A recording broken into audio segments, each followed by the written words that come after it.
Hey guys, Big Red 310s here again to start the interview series, The Art of Shooting. I do not want to call it that. I don't want to directly copy Colt Cabana. Colt Cabana is an inspiration, but I don't want to word for word copy his idea.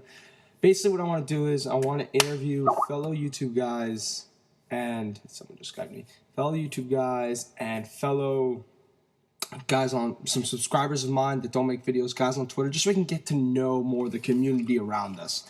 I feel it's a great way to really get to know each other more than just on the video surface level. I'm not going to get into these guys' personal lives. I'm just going to ask them questions related to their wrestling life, how they got into wrestling, how they got into YouTube, basically. I have a list of questions that I made myself. I will change the questions most of the time because I don't want the guys knowing the questions in advance, except for obviously the two. Why'd you get into pro wrestling? Why'd you get into YouTube? I kind of have to ask those. I'm going to ask you guys to send me questions as PMs, no comments, PMs.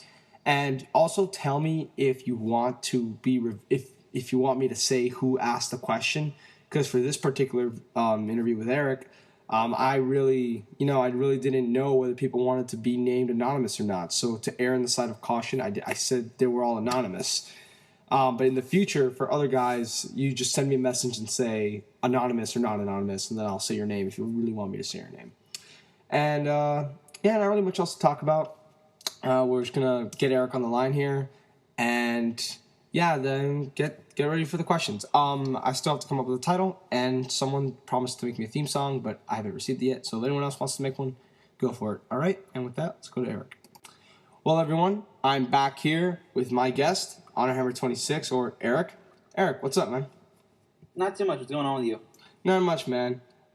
This gentleman right here is a good friend of mine on here, and I invited him to become the first and honorary guest of this interview show. Quite an honor. Does your show have a name, a formal name? Not yet. We're working on it. I don't want to call it The Art of Shooting, but anyways, let's just get right into these things. We'll kind of go at a smooth pace. Well, Eric, I kind of have to ask you the two proverbial questions. Why did you get into pro wrestling? I found it channel surfing one day randomly. I know that's the basic answer, but that is really what happened to me. I mean, I forget what other show I was watching against it. It might have been like something like Friends, because of SmackDown was on Thursdays back then. And that probably actually was it. But I found it channel surfing, fell in love with it, and it's stuck for almost 10 years now. Just like that, huh? Channel surfing, and you find something that you can't detach yourself from 10 years later. Weird how that works, doesn't it? What time was this when you started getting into it? December of 2001. And how old were you? The exact date. I was 9, but it was December 2001. Nah, wow. Okay, see, that's an answer that we're not going to get a lot on here, and I really like that. And when you got into pro wrestling, what made you want to come to the internet, or YouTube more specifically? Piqued my interest with CM Punk. He came in when he was on ECW with his debut at the Hammerstein Ballroom, where they did that ECW taping against Just Incredible. That it just seemed different and something that I wanted to check out. So I went on Wikipedia. Wikipedia led me to YouTube, and I saw some of his matches from a person I didn't recognize, which ended up being IWA Mid-South, and against a man who I didn't know, who was weird, called Delirious, who now obviously we know. And I just fell in love with CM Punk, and if it wasn't for Punk going to the WWE, I would never be on YouTube in the first place. I still might not be on YouTube to this day. Wow, so this was back in what, 2005? 2006. Good Lord. And then you just started on. Then did you know about Ring of Honor by this point, or how long did that take to happen? I had heard of Ring of Honor in 2006. I didn't start watching it until I got on pay-per-view in 2007. First show, my first experience in Ring of Honor was Joe versus Punk. And if you watch the first match in that show, the first match in that show ends in 5 seconds.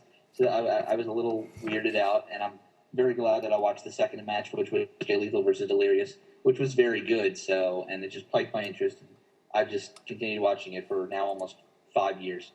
That's like everyone's proverbial answer. What was the first Ring of Honor show? Joe Punk too. Good reason too. It's a great show to start on because it's the first true under the Ring of Honor banner show, in my opinion. You know, it really was. If ECW hadn't died, this is what it would have been like. It was the first true Ring of Honor show, in my opinion, was Joe Punk too. Where okay, this is the ROH style of show. This is what we came to see. This is going to bring the independent wrestling into the next century type show. Did you? And thanks to Samoa Joe and CM Punk. no doubt. Did you think that was the best show up to that point for Ring of Honor? No doubt in my mind. Even better than Death Before Dishonor, the original one? No doubt in my mind. Then what show came that eventually topped it? Manhattan Mayhem? Yes. Okay. And then Nowhere to Run after that. Yeah, that show's awesome. And so I want to ask you this. When did you specifically enter YouTube? Not just the internet. Under the HonorHammer account, it was August of 2008. I had an account previous to it, which I only used for random things like my fraternity and just upload random stuff. And to, when other people want to use my account for whatever reason, I don't let them use the HonorHammer account. I let them use that account. The name of that account is ROHTNA WWE1. Obviously, you can tell why I needed a different name to get on YouTube and start making videos. That started about December of 2007. I don't remember exactly. It was right around after the Man Up pay-per-view. because I wanted to just see that match again so bad, and I thought YouTube was the way to do it, so I created an account. Wow, that's another. For me, my reason for getting onto YouTube was because I so didn't care about TNA and wanted to see someone review it. For you, it's you so cared about Ring of Honor that you had to see the match again. Yeah. Wow. I mean, and that's why I hold Ring of Honor near and dear to my heart. It made me want to change my view of professional wrestling. Made it, just not just something I watched every Monday and Thursday night, or by then Monday and Friday night. It was, it was just something that I wanted to invest money in, something that I might want to pursue a career in. Behind the scenes, not being an actual wrestler, but like maybe being a commentator or working backstage. It piqued my interest. Wow. And who are the guys that you saw on YouTube when you started?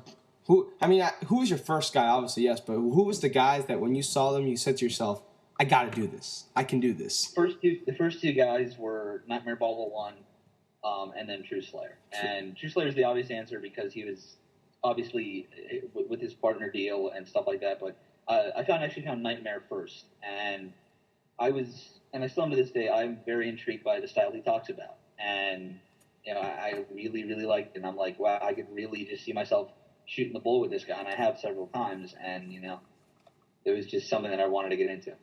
I can see.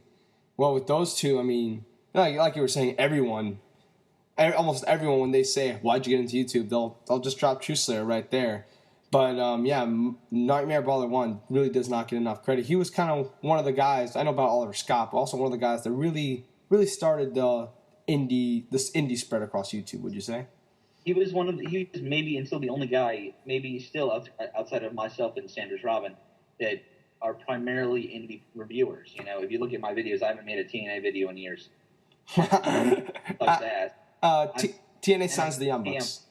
Right, and outside of Punk changing my view on wrestling and this whole new with Money in the Bank and WWE stuff, I did not make that many WWE videos. It was basically just reviewing indie shows for me and talking about the things I cared about, which for a long time was not WWE and TNA. Wow. And in my heart of hearts, I still do love the WWE, and I always will, but TNA to me just was irrelevant. Waiting for execution. For Ring of Honor, so you give Ring of Honor credit, as you were talking about this earlier. I want to talk about it a little more. Without Ring of Honor, do you think you would have found Japanese pro wrestling, for example? That's tough because my first exposure to Japanese wrestling was the Chris Benoit DVD, where I forget, it had to be the J Cup in '94, where he faced Eddie Guerrero, who was Black Tiger back then, Great Sasuke, and Jushin Liger. And I knew it was different, and this is why I always liked Taz on commentary. He always, or at least back then, because he just knew his stuff, and he really could explain to me as an unknowledgeable WWE fan why the hell this matters. It's not just they're going out there and having a random match. This is the premier tournament for wrestlers of that size in Japan, and he said how Japan, the people were different and they respected. And, then you had Michael Cole combating him. So it was very fun for me. And then I also had the RVD DVD where he talked about over in Japan and meeting Sabu and training with Sabu. He wouldn't have been the wrestler he was today. And at that time, RVD was my favorite wrestler in the world. So I really had to check that out. But I really didn't check out full-time Japanese stuff until I had seen Ring of Honor. So yeah, kind of yes, I know to that, but I'm sure it would have eventually. But Ring of Honor put the tip over the iceberg for me. What's your favorite Japanese pro wrestling company at this moment? Pro Wrestling, no. Really? Even with their, well, I haven't seen all of their shows, but from what I've seen, it seems like their shows have been kind of mediocre this year. Well, with the Japanese product, it's strictly 95% of the thing is in ring, and when it comes to in ring, you want to see people you want to watch wrestle. And my favorite Japanese wrestlers consistently do wrestle for Pro Wrestling Noah. I see. So, That's a good answer. Dragon Gate actually probably would be second. Wow, I didn't see that. Probably would be third. I love all three companies, but Dragon Gate has really stepped it up since the whole earthquake thing back there. They really have been on a tear, especially with the Blood Warriors Junction 3 thing. I love it. Now this one, we're kind of going to go into a different direction here now. You kind of have, it's kind of a running gag now, how you refuse to mention the C word in your videos. And well, we're going to say it here. How tough has it been, in your opinion, continuing to watch indie wrestling from college? I'm very, especially this year now that I have a different roommate than I did last year. He's very considerate and very nice. His name is actually also Eric. Last year, my roommate wasn't very considerate. He was loud and had a different schedule than me, so it was hard to watch wrestling in a certain sense. I could plug headphones into my laptop, but that just wasn't the thing for me because my headphones really couldn't respond to YouTube that well. Or they did the DVDs fine, especially for Japanese wrestling, which is stuff I always needed to catch up on. This year, my roommate, he actually isn't here. I'm in my dorm room right now. He isn't here. He's at his girlfriend's place. He's just more mature, and he acts like an adult, and that makes it more easy for me because I know I'm not just my roommate because I try and be a good roommate and considerate. So in that sense, it's much easier now than it's ever been.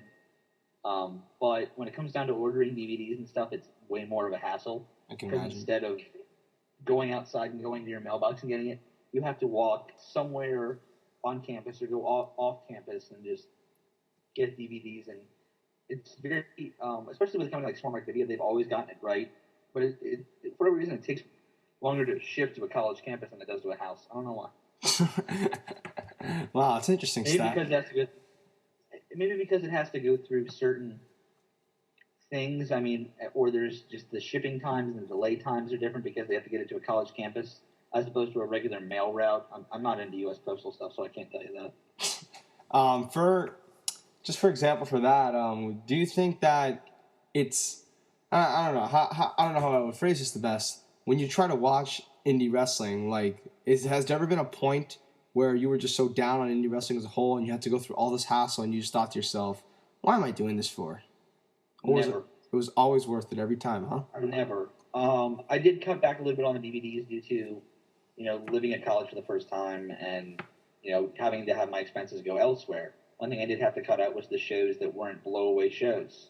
But with the shows that I needed to see, I never cut out. I've always been big. I don't find other ways of watching shows. I just buy the DVDs. I've always been huge on that. And, I didn't want to fall into that pitfall. And I can say that I never did, and I'm actually proud of myself. So over the summer when I didn't have to expend on much other things, I did get to catch up this past summer. So hopefully I don't fall too far behind while I'm at college this time. Only on this podcast will you hear him talk about college and burial of roommates. All right. Now I want to move in kind of a different direction because I know for me, I had almost no one to talk to about this. For you, when you were young getting into wrestling, did you really have anyone you could approach to? Did you have a lot of friends into it, or was it also not really that much? There was really no one. I had friends here and there that watched it. And I wasn't as big into it when I was younger. It peaked when I was in, I guess, 8th grade because I really got to pick up the DVDs and stuff. Started to do that once I actually had money out for my bar mitzvah. But, I really didn't have that much fun. I really couldn't follow it outside of Raw and SmackDown. I actually had to wait until the Monday Night Raw or the SmackDown on Thursdays afterwards to find out who won at pay-per-views and stuff outside of just going to WWE.com. So when I was younger, it was not as tough because I didn't want to talk about it as much. But nowadays, it's easier because of YouTube. But there was a period where I really didn't have anyone from, I guess, 2005 to 2007. So, yeah, that was tough. I want to alter into one of these questions because it relates to that. This guy, like I said, I'm keeping the questions anonymous for the first show because I don't know if they wanted their names revealed or not. Has there ever a point where you actually were made fun of for watching wrestling? Yes. I'll say this: my fraternity brothers, mostly all of them at one time in their life were into professional wrestling, and it's something that they don't take away from me. But in a joking sense, they kind of make fun of me. But they always talk to me about it, like, how is John Cena doing nowadays, or is Triple H still around, or is Stone Cold making appearances, or I heard The Rock's coming back, stuff like that. They want to find out, stuff like that. But I've been made fun of, never by a girl, but it's always been by guys. I mean, I'm not saying it like one of my ex-girlfriends. It's not like a thing. Like, I just channel surf to wrestling. It's not that big of a deal to them. As long as you spend money on them. That's always been for me. Actually, I'm never taking a girl to a wrestling show, thank God. But when guys make fun of me for it, it's like, oh, you can watch. It's no different to me than watching college football in a sense. I'm entertained by both. I think both are. I respect the hell out of both type of athletes. So, and that's how I view it. There are very few businesses that are tougher than professional wrestling. Wow. And one of them is the NFL. I feel, True. based on just how demanding their bodies have to be, and it's probably better than any other sport in the world. But maybe rock and roll music, and that would be it. Schedules they would have to do. So that's why I always respected the hell out of wrestlers, and no one's ever combated me on that argument. Let's I also want to move into that direction. You kind of mentioned it briefly. You, for those who do not know, are a pretty big sports fan. So give me right now your top 3 teams. Yes, I'm making you pick amongst your favorites, and explain why you like them so much. Number 1, by far, the Washington Capitals, hockey. They've been consistently my favorite team to watch based off of the fact that they give me a reason to watch. And they're a hometown team for me, and I can watch them at college. Sorry, they were home. You have to get used to using it again. As opposed to my number 2 team, the Texas Rangers, who are the defending American League champions in baseball, but they aren't. I can't watch them outside of when they're on ESPN or they play the Braves on TBS, or I can't watch them that much unless I'm watching it online or something. So it's a little harder to follow, even though I do follow it closely. And then third, I mean, I'm a huge Redskins fan, but until they start winning in the regular season, I can't trust them. The Wizards are crap right now, so I'm going to go with Chelsea FC for number 3. That's what I expected. Because, at college, I actually can follow it. I did get Fox Soccer Channel here, and it's really a 3-horse race in the Premier League right now between Manchester United, Manchester City, and Chelsea. So, and I really do hate Manchester United. So I like Wayne Rooney though, and Ashley Young, but that's about it. Were you always a big Chelsea fan, or did it just start when you went to college? I'd been a big Chelsea fan since I bought the game FIFA 10.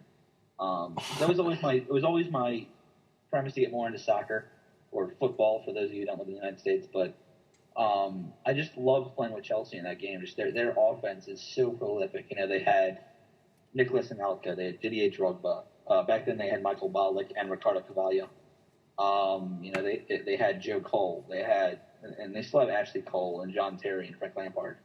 And just their team was so prolific back then, and they were just so much fun to play with. And so I got into Chelsea that way.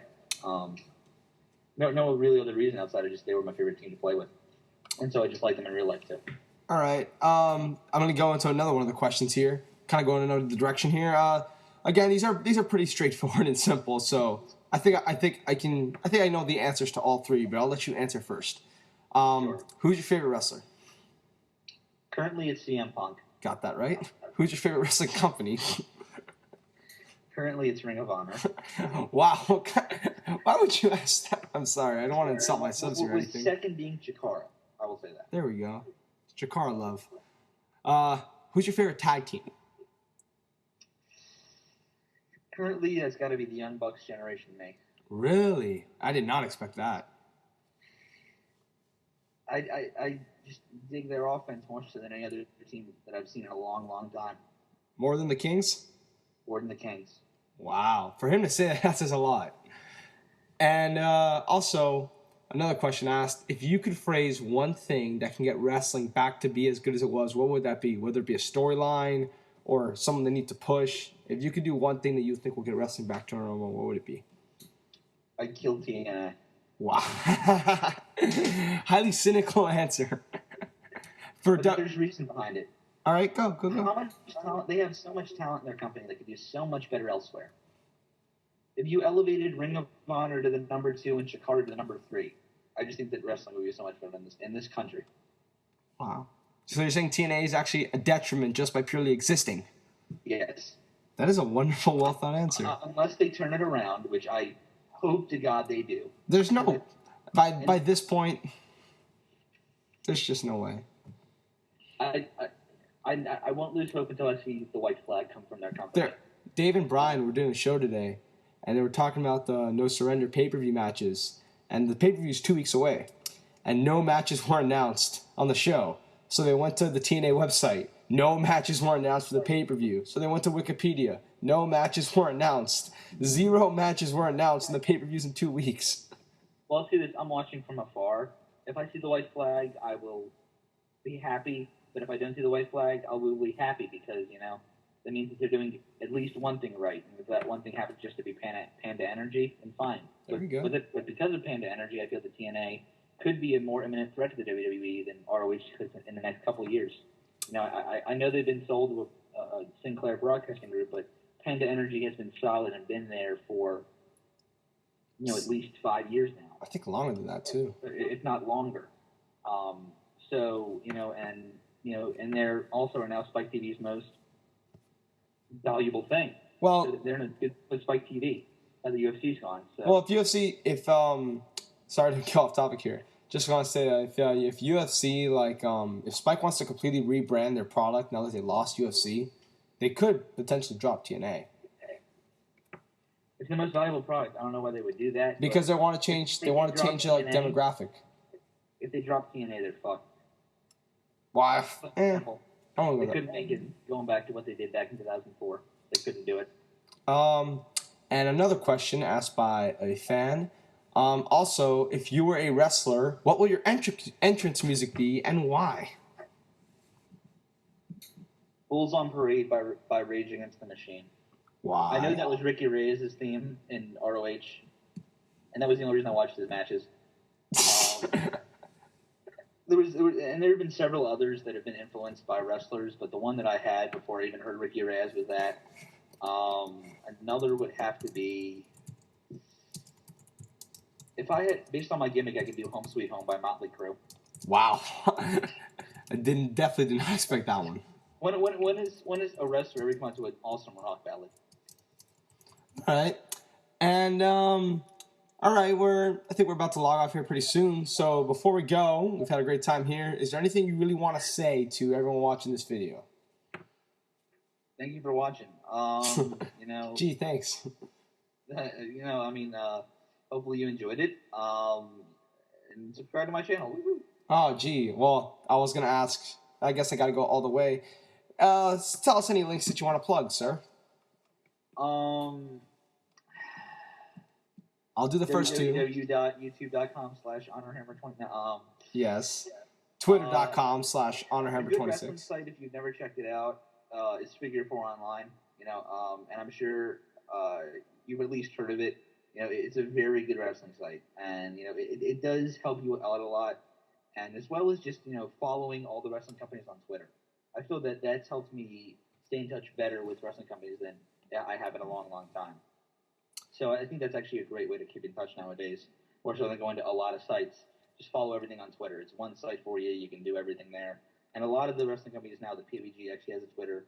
You can follow everything just on one page. And with that, I want to say thank you, Eric. I think we've had a good time here. Thank you for being my very first honorary guest on the show. For next week, this is a message to everyone else watching the video. It's not confirmed because his internet still needs to be fixed, but I would like a week to prepare questions. But the one and old Instant Classic 8 has actually agreed to be on the show if his internet is fixed. If his internet is not fixed, I will announce a new guest. But for those that want to send questions, PM it to me in my inbox, and we'll get him on the show next week. And Eric, thank you very much. You've been a great guest, and I hope to have you back on in the future. All right. All right. And that's it for today, and goodbye.